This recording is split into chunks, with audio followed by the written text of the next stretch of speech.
हरे मुरारे मधुकैटवारे गोविंद गोपाल मुकुंद सौरे।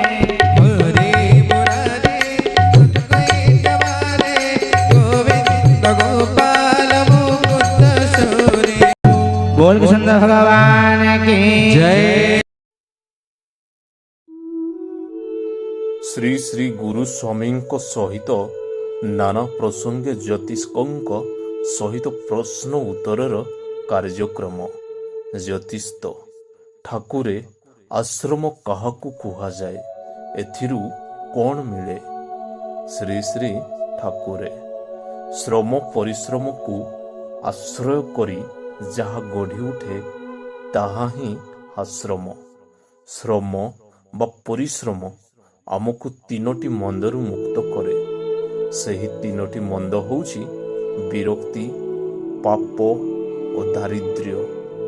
ज्योतिष साधारण गृही मध्य घर संसार बांधे, श्रम को आश्रय करी ताहा कौन आश्रम नुहे? श्री श्री ठाकुरे ताहा आश्रम हेले गृहस्थ आश्रम। ज्योतिष गृहस्थ आश्रम द्वारा विरक्ति, पाप और दारिद्र्य भली तीनोटी मंदरू मुक्ति मिले कहीं? श्री श्री ठाकुरे मिली पारे न मिली मध्य पारे। संसार को निरीक्षण कले ताहा स्पष्ट भावरे देखि बुझी पारिबो।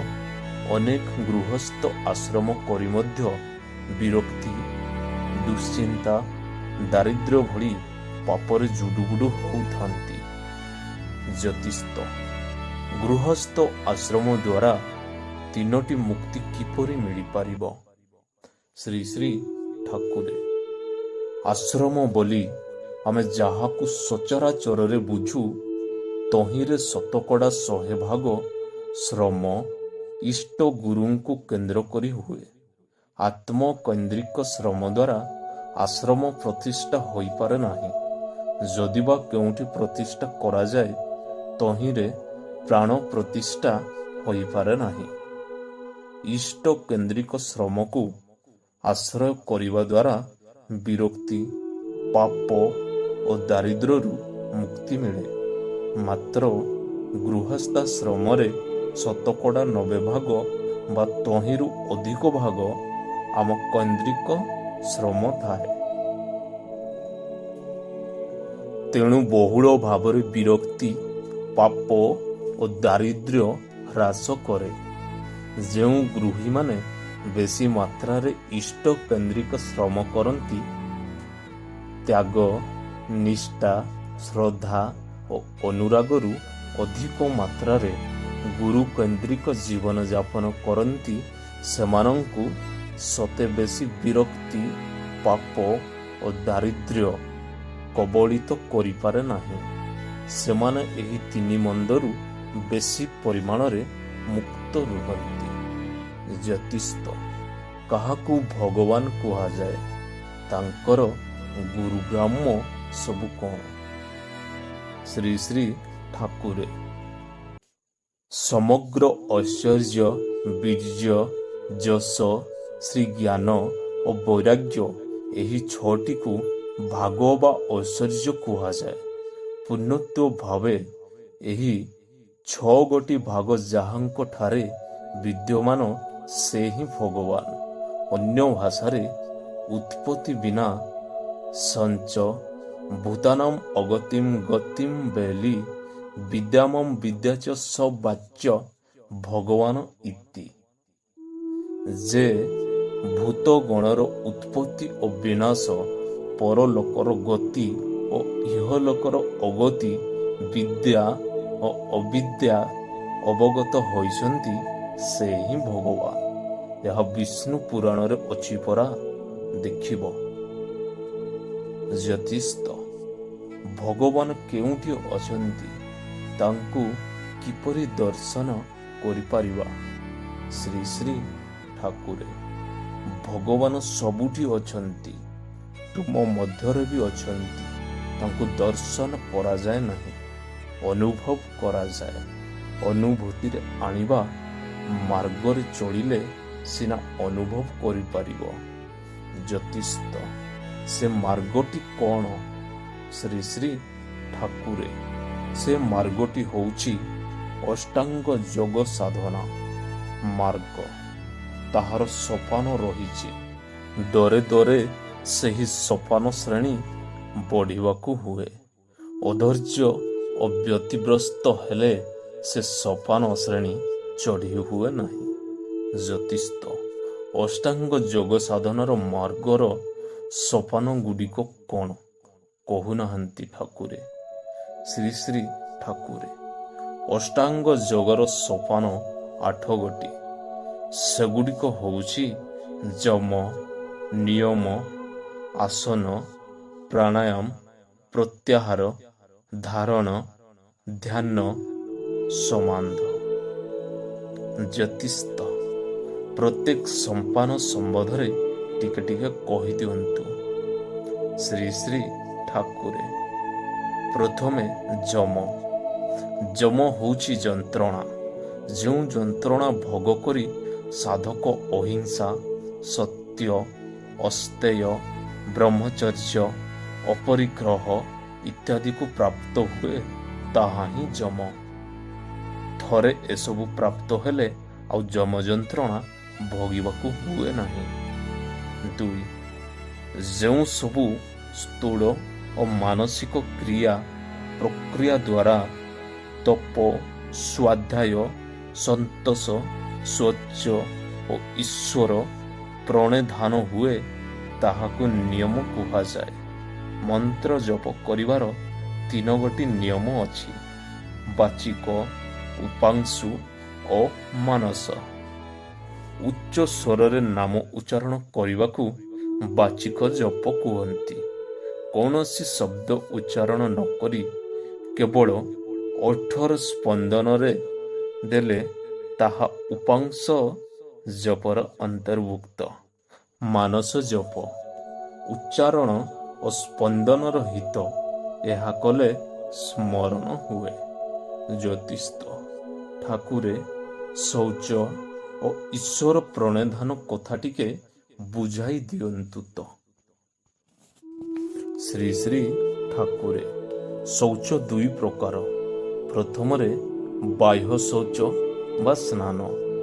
ଶୁଦ୍ଧ ବସ୍ତୁ ପରିଧାନ, ଚନ୍ଦନ, ତିଳକ ଧାରଣ ଇତ୍ୟାଦି ବାହ୍ୟ ଉପଚାରକୁ ବାହ୍ୟ ଶୌଚ କୁହାଯାଏ। ପ୍ରାଥମିକ ସ୍ତରରେ ଏହା ଅତ୍ୟନ୍ତ ଉପଯୋଗୀ। ଅଭ୍ୟନ୍ତର ଶୌଚ ପାଇଁ ଏହା ଆବଶ୍ୟକ ପଡ଼େ। 2ରେ ଆଭ୍ୟନ୍ତର ଶୌଚ। ସତ୍ସଙ୍ଗ, ମାନସ ଜପ, ଧର୍ମାନୁଶୀଳର ସ୍ମରଣ କଥନ ଓ ଶ୍ରବଣ ଇତ୍ୟାଦିକୁ ଈଶ୍ୱର ପ୍ରଣିଧାନ କୁହନ୍ତି। ଜ୍ୟୋତିଷ 2ରେ ଅଭ୍ୟନ୍ତର ଶୌଚ। ସତ୍ସଙ୍ଗ, ମାନସ ଜପ ଓ ଧର୍ମାନୁଶୀଳର ସ୍ମରଣ କଥନ ଓ ଶ୍ରବଣ ଇତ୍ୟାଦିକୁ ଈଶ୍ୱର ପ୍ରଣିଧାନ କହନ୍ତି। ଜ୍ୟୋତିଷ ଈଶ୍ୱର ପ୍ରଣିଧାନ କ'ଣ? ଶ୍ରୀ ଶ୍ରୀ ଠାକୁରେ ଈଶ୍ୱରଙ୍କୁ ସ୍ମୃତି, ସ୍ମରଣ, ପୂଜା, ଗୁଣି କୀର୍ତ୍ତନ, ଇଷ୍ଟ ପ୍ରସଙ୍ଗ, ସ୍ମରଣ, କଥନ ଓ ପ୍ରବଣ ଇତ୍ୟାଦିକୁ ଈଶ୍ୱର ପ୍ରଣିଧାନ କହନ୍ତି। ଜ୍ୟୋତିଷ ଆସନ କ'ଣ? ଏହାର ଉପଯୋଗିତା କ'ଣ?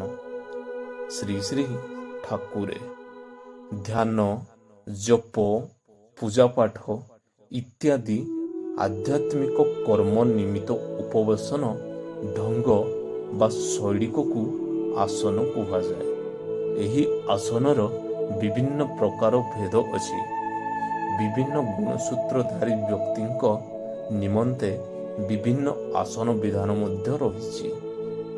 ଜ୍ୟୋତିଷ ଯେକୌଣସି ଆସନରେ ବସି ଏସବୁ କର୍ମ କରାଯାଇ ପାରିବ ନାହିଁ କି? ଶ୍ରୀ ଶ୍ରୀ ଠାକୁରେ କରାଯାଇ ପାରିବ, ମାତ୍ର ଯେଉଁ ଉଦ୍ଦେଶ୍ୟରେ କରାଯାଉଛି ସେହି ଉଦ୍ଦେଶ୍ୟ ସଫଳ ହେବ ନାହିଁ। ଏହାର କାରଣ ଯାହାର ଗୁଣସୂତ୍ର ଯେପରି ସେପରି ଅନୁକୂଳ ଆସନ ଦ୍ୱାରା ହିଁ ଗୁଣପିଣ୍ଡ ଉପରେ ପ୍ରଭାବ ପଡ଼େ ଓ ଲକ୍ଷ୍ୟ ଆସନର ପଥ ମଧ୍ୟ ଖୋଲିଯାଏ। ଜ୍ୟୋତିଷ ଆମ ପାଇଁ ଯେଉଁ ଆସନ ଉପଯୁକ୍ତ ତାହା ଜାଣିବା କିପରି?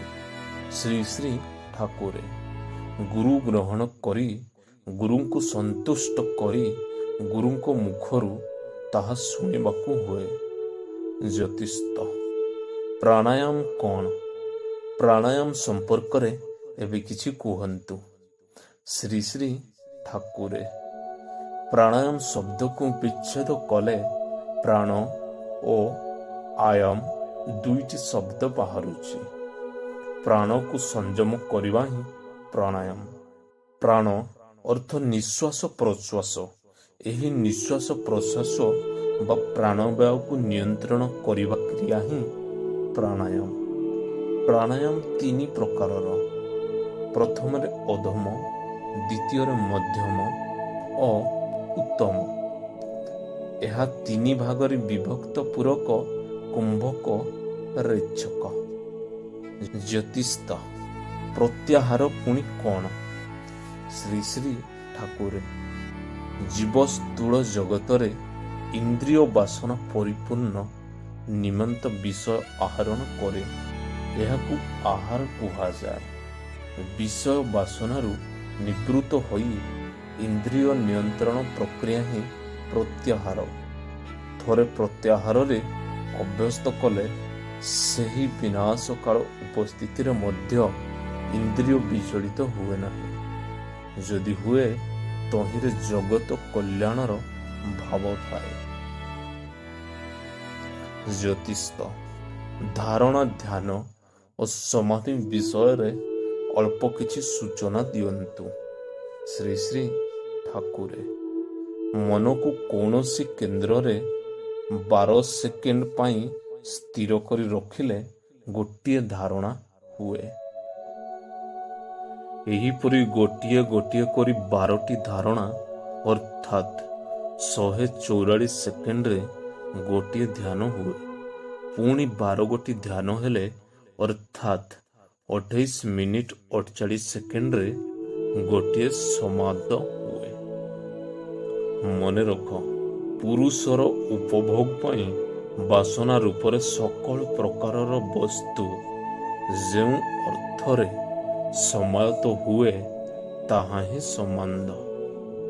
ଜ୍ୟୋତିଷ ଅଷ୍ଟାଙ୍ଗ ଯୋଗ କ'ଣ ଓ କର୍ମ ଯୋଗ କ'ଣ?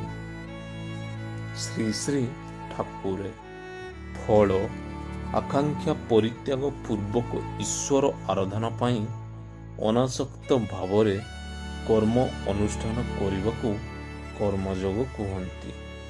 ଅଷ୍ଟାଙ୍ଗ ଯୋଗ ତେଣୁ ନିଶ୍ଚୟ କର୍ମଯୋଗ ଯଦି ଯୋଗୀ ଏହି ପ୍ରକାର ମନ ପ୍ରାଣ ଦେଇ ତାହା ଅଭ୍ୟାସ କରୁଥାଏ। ଜ୍ୟୋତିଷ ଅଷ୍ଟାଙ୍ଗ ଯୋଗ ସାଧନର ବିଧି ଓ ପଥ କ'ଣ? ଶ୍ରୀ ଶ୍ରୀ ଠାକୁରେ ଅଷ୍ଟାଙ୍ଗ ଯୋଗ ସାଧନା ନିମନ୍ତେ ବିଭିନ୍ନ ଯୁଗର ଭିନ୍ନ ଭିନ୍ନ ପଥ ଅଛି। ଆଜିର ଯୋଗ କଳି ଯୁଗରେ ଅଷ୍ଟାଙ୍ଗ ଯୋଗର ସାଧନାର ପଥ ହେଉଛି ସାଷ୍ଟାଙ୍ଗ ପ୍ରଣାମ। ସାଷ୍ଟାଙ୍ଗ ପ୍ରଣାମ ଦ୍ୱାରା ଯେ କେହି ବ୍ୟକ୍ତି ଯମ, ନିୟମ, ଆସନ, ପ୍ରାଣାୟାମ, ପ୍ରତ୍ୟାହାର, ଧାରଣା, ଧ୍ୟାନ ଓ ସମ୍ବନ୍ଧ ସୋପାନକୁ ଚଢ଼ି ଯାଇପାରିବ। ଜ୍ୟୋତିଷ ସାଷ୍ଟାଙ୍ଗ ପ୍ରାଣାୟାମ ଓ ଅନେକ କରୁଛନ୍ତି ଠାକୁରେ, ସେମାନେ ତ ଅଷ୍ଟାଙ୍ଗ ଯୋଗ ସାଧୁ ଦବେ। ଶ୍ରୀ ଶ୍ରୀ ଠାକୁରେ ଯେଉଁମାନେ ସାଷ୍ଟାଙ୍ଗ ପ୍ରାଣାୟାମ କରୁଥିବାର ତୁମେ ଦେଖୁଛ, ସେମାନେ କ'ଣ ବିଧି ମନରେ ତାହା କରୁଛନ୍ତି? ପ୍ରତ୍ୟେକ ବ୍ୟକ୍ତିର ଜନ ବା ଗୁଣସୂତ୍ର ଅନୁସାରେ ସାଷ୍ଟାଙ୍ଗ ପ୍ରାଣାୟାମ ବିଧି, ଆସନ, ମୁଦ୍ରା, ମନ୍ତ୍ର ଇତ୍ୟାଦି ଗୁରୁ ନିର୍ଦ୍ଧାରଣ କରିଦିଅନ୍ତି। ଏସବୁ ନିର୍ଭୁଲ ନହେଲେ ସାଷ୍ଟାଙ୍ଗ ପ୍ରଣାମ ଦ୍ୱାରା ଯୋଗ ସାଧନ ହେବ କିପରି? ଜ୍ୟୋତିଷ ଆଚ୍ଛା ଠାକୁରେ ପଞ୍ଚକ୍ଳେଶ କ'ଣ ବୁଝାଇ ଦିଅନ୍ତୁ ତ। ଶ୍ରୀ ଶ୍ରୀ ଠାକୁରେ ଅବିଦ୍ୟା, ଅସ୍ମିତା, ରାଗ, ଦ୍ୱେଷ ଓ ଅଭିନିବେଶ ଏହିଗୁଡ଼ିକ ପଞ୍ଚକ୍ଳେଶ କୁହାଯାଏ। ଜ୍ୟୋତିଷ ଅବିଦ୍ୟା କ'ଣ, କାହାକୁ ଅବିଦ୍ୟା କୁହାଯାଏ? ଶ୍ରୀ ଶ୍ରୀ ଠାକୁରେ ଅନିତ୍ୟ, ଅପବିତ୍ର, ଦୁଃଖକର, ଅନାତ୍ମ ବସ୍ତୁରେ ନିତ୍ୟ, ପବିତ୍ର, ସୁଖକର ଓ ଆତ୍ମାର ଯେଉଁ ଶ୍ରମ ହୁଏ ତାହାକୁ ଅବିଦ୍ୟା କୁହନ୍ତି। ଆମେ ସମସ୍ତେ ନିଜ ନିଜ ଶୁଦ୍ଧ ଜ୍ୟୋତିର୍ମୟ ନିତ୍ୟ ଆନନ୍ଦ ଆତ୍ମା ସ୍ୱରୂପ ଭୁଲିଯାଇ ମନେ କରୁ ଯେ ମୁଁ ଶରୀର, ଏହା ହିଁ ଅବିଦ୍ୟା। ଜ୍ୟୋତିଷ ଅସ୍ମିତା କ'ଣ ଠାକୁରେ? ଶ୍ରୀ ଶ୍ରୀ ଠାକୁରେ ଦ୍ରଷ୍ଟା ଓ ଦର୍ଶନ ଶକ୍ତିର ଏକାତ୍ମ ଭାବ ହେଉଛି ଅସ୍ମିତା। ଚିତ୍ତ, ବୁଦ୍ଧି, ନିଶ୍ଚିତମାତ୍ତିକ ପ୍ରବୃତ୍ତି, ମନ ଓ ଇନ୍ଦ୍ରିୟ ଗଣ ଏଗୁଡ଼ିକ ହେଉଛନ୍ତି ଆତ୍ମାର ଯନ୍ତ୍ରତୁଲ୍ୟ ଏବଂ ଆତ୍ମାର ବାହ୍ୟ ଜଗତ ଦେଖିବାର ଯନ୍ତ୍ର ସ୍ୱରୂପ। ଆତ୍ମା ସହିତ ଏଗୁଡ଼ିକର ଐକ୍ୟ ଭାବକୁ ଅସ୍ମିତା ରୂପକ ଅବିଦ୍ୟା କୁହନ୍ତି। ଉଦାହରଣ ସ୍ୱରୂପ, ମୋ ଚିତ୍ତ ମୁଁ ଚିନ୍ତା କରୁଅଛି, ମୁଁ ରୁଷ୍ଟ ହୋଇଛି, ମୁଁ ସୁଖୀ ଇତ୍ୟାଦି। ଜ୍ୟୋତିଷ ଏହି ମୋର ସ୍ୱରୂପ କ'ଣ? ଶ୍ରୀ ଶ୍ରୀ ଠାକୁରେ ମୁଁ ହେଉଛି ଓମ୍ର ଭିନ୍ନ ରୂପ। ଓମ୍ରେ ଅ, ଉ, ମ ପର୍ଯ୍ୟାୟକ୍ରମରେ ରହି ଅଣାକାର ଅରୂପ ପ୍ରଣବକୁ ଧାରଣା କରିଛି। ମାତ୍ର ମୁରେ ମ, ଉ, ଅ ପର୍ଯ୍ୟାୟକ୍ରମରେ ରହି ମ କାଉବି ମନୋରଥ ବା ପରଂବ୍ରହ୍ମ ଜଗତରୁ ଆସିଥିବା ସ୍ଥୂଳ ଆକାର ଓ ରୂପକୁ ଧାରଣ କରିଛି। ଓମ୍ରେ ସତ୍ୱ, ରଜ, ତମୋଗୁଣ ସାମ୍ୟ ଭାବରେ ରହି ଚରମ ଅବସ୍ଥା ପ୍ରାପ୍ତ ହୋଇଛି। ମାତ୍ର ମୁରେ ଏହି ତ୍ରିଗୁଣ ବିଷମ ଅବସ୍ଥାରେ ରହିଛି। ଜ୍ୟୋତିଷ ଠାକୁରେ ରାଗ କ'ଣ ବୁଝାଇ ଦିଅନ୍ତୁ। ଶ୍ରୀ ଶ୍ରୀ ଠାକୁରେ ଯେଉଁ ମନୋବୃତ୍ତି କେବଳ ସୁଖକର ପଦାର୍ଥ ଉପରେ ଅବସ୍ଥିତ ହେବାକୁ ଚାହେଁ ତାହା ରାଗ ବା ଶକ୍ତି କହନ୍ତି।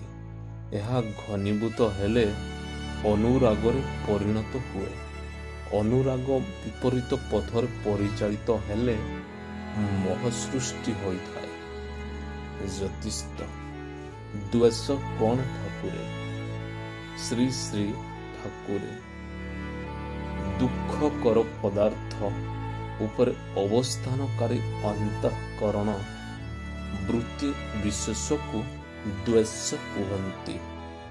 ଜ୍ୟୋତିଷ ଅଶୀଳି ନିବେଶ କାହାକୁ କୁହନ୍ତି? ଶ୍ରୀ ଶ୍ରୀ ଠାକୁରେ ଯେଉଁ ସ୍ମୃତି ପୂର୍ବ ମଗଣାନୁଭବର ସ୍ୱଭାବ ପ୍ରବାହିତ ଓ ଯାହାଦ୍ୱାରା ପଣ୍ଡିତ ବ୍ୟକ୍ତିଙ୍କ ଠାରେ ମଧ୍ୟ ପ୍ରତିଷ୍ଠିତ, ତାହା ହିଁ ଅଭିନିବେଶ, ଅଭିନିବେଗ ଅର୍ଥ ଜୀବନ ପ୍ରତି ମମତା। ଜ୍ୟୋତିଷ କେଉଁମାନେ କାହିଁକି ସଂସାରରେ ବଦ୍ଧ ହୁଅନ୍ତି, କେଉଁମାନେ କାହିଁକି ବଦ୍ଧ ହୁଅନ୍ତି ନାହିଁ? ଶ୍ରୀ ଶ୍ରୀ ଠାକୁରେ ସତ୍ୱ, ରଜ, ତମ ଏହି ତିନି ଗୁଣର କାର୍ଯ୍ୟ ହେଉଛି କାମନା ମୂଳକ ସଂସାର। କର୍ମକାଣ୍ଡାତ୍ମକ ଓ ବେଦ ତାହାର ପ୍ରକାଶ କର୍ମ ଫଳକାମୀମାନଙ୍କ ନିକଟରେ ବେଦ ଫଳ ପ୍ରକାଶ କରେ। ସେମାନେ ଫଳ କାମନା ପୂର୍ବକ କର୍ମାନୁଷ୍ଠାନ କରନ୍ତି ବୋଲି ସଂସାରରେ ବଦ୍ଧ ହୋଇଥାନ୍ତି। ଫଳ କାମନା ତ୍ୟାଗପୂର୍ବକ କର୍ମ କଲେ ସଂସାର ବନ୍ଧନ ହୁଏ ନାହିଁ, ତେଣୁ ବଦ୍ଧ ହୁଅନ୍ତି ନାହିଁ। ବଦ୍ଧ ଜୀବ ଦୁଃଖ ଭୋଗେ, ମୁକ୍ତ ଜୀବ ସୁଖ ପାଏ। ଜ୍ୟୋତିଷ ଠାକୁରେ ଦୁଃଖର ସ୍ୱରୂପ କ'ଣ? ଶ୍ରୀ ଶ୍ରୀ ଠାକୁରେ ଦୁଃଖ ତିନି ପ୍ରକାରର। ଏହାକୁ ତ୍ରିତାପ କୁହାଯାଏ, ଯଥା ଆଧ୍ୟାତ୍ମିକ, ଆର୍ଥଦୈବିକ ଓ ଆର୍ଥଭୌତିକ। ଶୋକ ମୋହ ଜନିତ ମାନସିକ ଓ ରୋଗ ଜନିତ ଶାରୀରିକ ଦୁଃଖକୁ ଆଧ୍ୟାତ୍ମିକ ଦୁଃଖ କୁହନ୍ତି। ଝଡ଼, ବୃଷ୍ଟି, ଅଗ୍ନି ଆଦି ନିମିତ୍ତ ଦୁଃଖକୁ ଆର୍ଥଦୈବିକ ଦୁଃଖ କୁହାଯାଏ।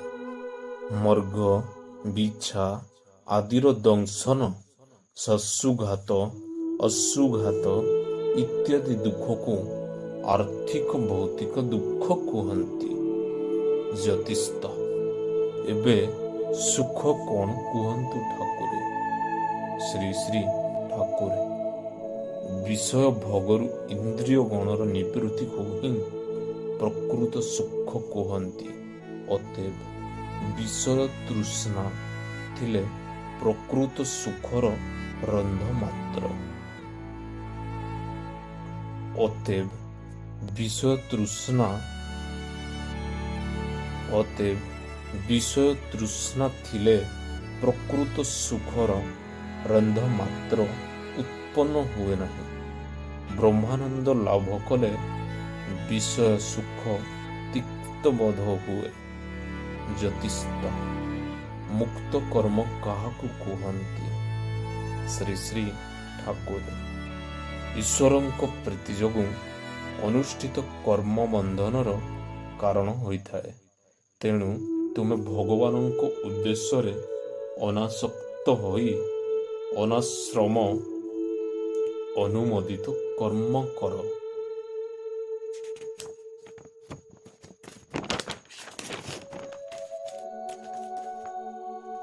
ଶ୍ରୀମଦ୍ ଭାଗବତ ଗୀତାର ତୃତୀୟ ଅଧ୍ୟାୟ କର୍ମଯୋଗର 9ମ ଶ୍ଲୋକଟି ପଢ଼ି ତାହାର ଯଥାର୍ଥ ଅର୍ଥ ବୁଝି ବାର୍ଯ୍ୟ କରିବା ବନାଶ୍ରମ ମୋଚିତ କର୍ମକୁ ମୁକ୍ତ କର୍ମ କୁହନ୍ତି। ଆଜିର ଚରମଟି ଏତିକିରେ ଶେଷ କରୁଛି। ପୁଣି ଦେଖା ହେବ ଆଉ ଗୋଟେ ଭିଡ଼ିଓ ମାଧ୍ୟମରେ। ସେତେବେଳେ ପର୍ଯ୍ୟନ୍ତ ବିଦାୟ ନେଉଛି। Take care, ବାବାଇ। ଗୁରୁସ୍ୱାମୀ ନମ। ଶ୍ରୀ ଶ୍ରୀ ଠାକୁରେ। कर्पूर गौरम करुणावतारम धनधार सारम भुजगेन्द्रहारम। कर्पूर गौरम करुणावतारम संसार सारम भुजगेन्द्रहारम। बोल कृष्ण भगवान